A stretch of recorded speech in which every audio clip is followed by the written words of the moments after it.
salam sejahtera untuk kita semua. Perkenalkan, kami dari kelompok 9 yang beranggotakan 2 orang, yakni saya sendiri Yohana Karmila dan juga rekan saya Ainun Syahputri.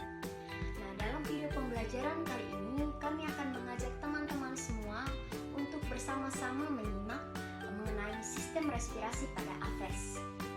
Nah, kita tahu bahwa aves merupakan kelompok hewan bertulang belakang yang memiliki bulu dan juga sayap.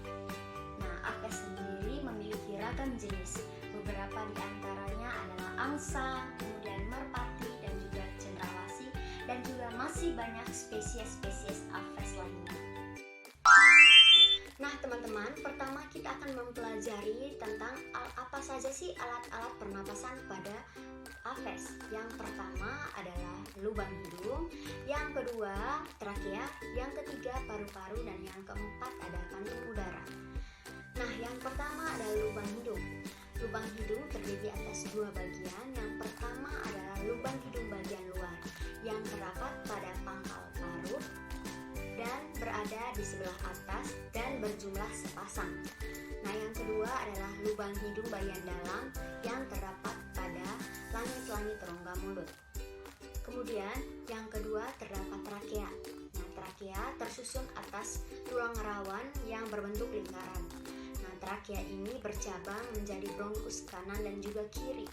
Nah, bronkus ini kemudian akan menghubungkan siring dengan paru-paru.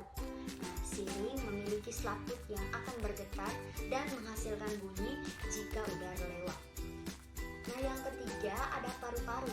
Nah, paru-paru terdapat sepasang dan menempel di dinding dada bagian dalam. Paru-paru pada burung dibungkus oleh selaput paru-paru dan berhubungan dengan kantong udara. Paru-paru sendiri tidak memiliki alveoli dan sebagai gantinya adalah pembuluh udara yang disebut dengan parabronki. Saluran udara pada bronki bercabang-cabang, yaitu berupa pembuluh darah kapiler yang letaknya berdampingan dengan kapiler darah. Nah, yang keempat ada kantong udara. Pada burung terdapat kantong udara yang berjumlah 9. Di antaranya adalah 2 buah kantung udara yang terdapat di leher, kemudian 1 kantung udara yang berada di antara tulang selangka, kemudian 2 buah kantung udara yang berada di dada depan, kemudian yang terakhir ada 2 buah kantung udara di bagian dada belakang dan juga 2 buah kantung udara yang berada di bagian perut.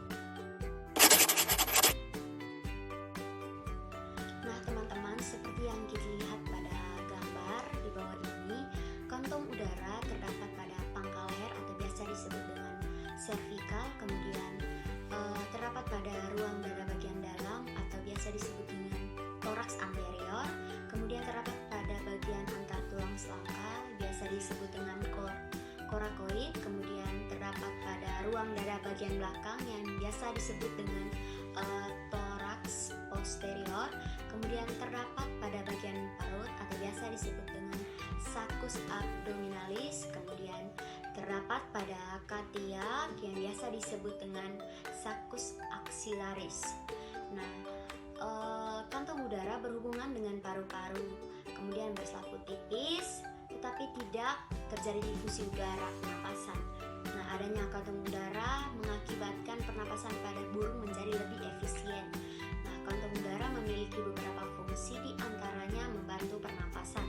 Nah, membantu pernapasan ini terdapat pada saat waktu terbang karena menyimpan oksigen cadangan. Nah, yang kedua membantu mempertahankan suhu badan dengan mencegah hilangnya panas badan secara berlebihan. Kemudian membantu memperkeras suara dengan memperbesar ruang siring. Kemudian yang keempat adalah mengatur berat jenis atau meringankan tubuh pada saat terbang.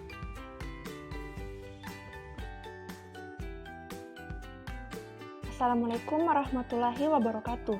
Perkenalkan, nama saya Ainun Syahputri. Di sini saya akan menjelaskan mengenai mekanisme pernapasan pada burung.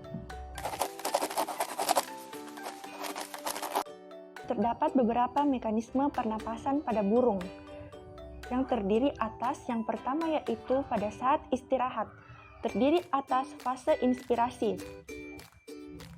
yang dimana tulang rusuk bergerak ke depan, kemudian volume rongga dada membesar, lalu tekanan mengecil, dan udara akan masuk melalui saluran pernapasan.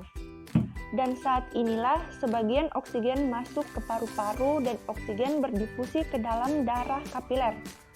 Dan sebagian udara dilanjutkan masuk ke dalam kantong-kantong udara. Kemudian fase ekspirasi yang dimana tulang rusuk kembali ke posisi semula, rongga dada mengecil dan tekanan membesar. Pada saat ini udara dalam alveolus dan udara dalam kantong-kantong hawa bersama-sama keluar melalui paru-paru. Pada saat melewati alveolus, oksigen diikat oleh darah kapiler alveolus dan darah melepas karbon dioksida. Dengan demikian, pertukaran gas karbon dioksida dan oksigen dapat berlangsung saat inspirasi dan ekspirasi. Yang kedua, pada saat terbang. Pada saat terbang, burung tidak dapat menggerakkan tulang rusuknya. Oleh sebab itu, pada saat burung terbang, yang berperan penting dalam pernapasan adalah kantong hawa. Inspirasi dan ekspirasinya dilakukan secara bergantian oleh pundi-pundi hawa antar tulang korakoid atau bahu dan pundi hawa bawah ketiak.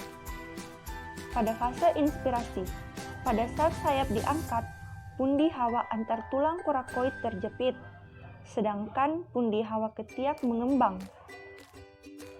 Akibatnya, udara masuk ke pundi hawa ketiak melewati paru-paru, dan terjadilah inspirasi. Saat melewati paru-paru akan terjadi pertukaran gas oksigen dan karbon dioksida. Kemudian fase ekspirasi.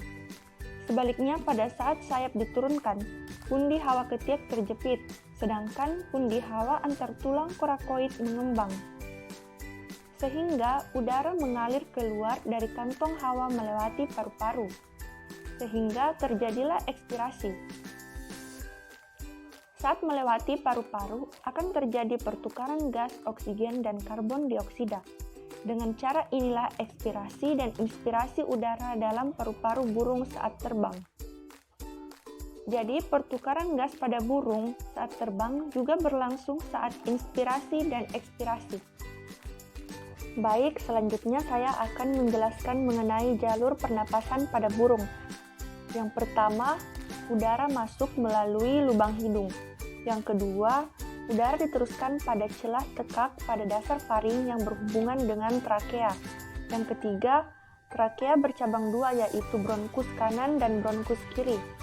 Keempat, bronkus bercabang lagi menjadi mesobronkus yang dapat dibedakan menjadi ventobronkus dan dorsobronkus. Kelima, ventobronkus dan dorsobronkus dihubungkan oleh parabronkus berupa tabung kecil yang mengandung banyak kapiler, sehingga memungkinkan udara untuk berdifusi. Nah teman-teman, itu adalah video pembelajaran yang kami presentasikan pada kali ini. Semoga dengan materi ini dapat menambah wawasan kelompok dan juga teman-teman yang menyimak. Sekian saja, Assalamualaikum warahmatullahi wabarakatuh. Shalom, salam sejahtera. Terima kasih.